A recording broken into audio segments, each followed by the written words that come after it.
Registrar KS അനിൽകുമാറിനെതിരെ നിലപാട് കടുപ്പിച്ച് കേരള സർവകലാശാല vice chancellor Mohanan Kunnummal. രജിസ്ട്രാർക്കുള്ള ഫയലുകൾ അനിൽകുമാറിനെ അയക്കരുതെന്നാണ് പുതിയ നിർദ്ദേശം.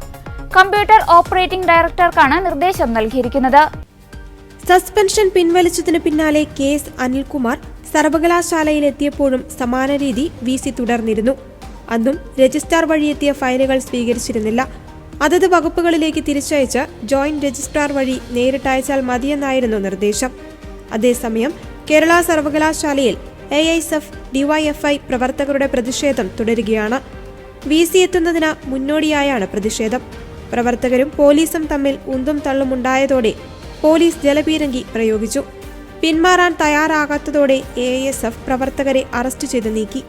കേരളം ഉൾപ്പെടെയുള്ള എല്ലാ സർവകലാശാലകളിലേക്കും RSS ആളുകളെ നിയമിക്കുകയാണെന്നും ഗവർണർ അത്തരത്തിൽ പെരുമാറുന്നുവെന്നും DYFI സമരം ഉദ്ഘാടനം ചെയ്തുകൊണ്ട് സംസ്ഥാന സെക്രട്ടറി VK സനോജ് പറഞ്ഞു. രാജ്യത്തെയാകെ ഇളക്കിമറിക്കുവാൻ RSS പരിശ്രമിക്കുമ്പോൾ അപ്പോഴൊന്നും കേരളം കുലുങ്ങിയിട്ടില്ല എന്ന് മോഹനൻ കുന്നുമ്മൽ ഓർക്കണമെന്നും സനോജ് കൂട്ടിച്ചേർത്തു.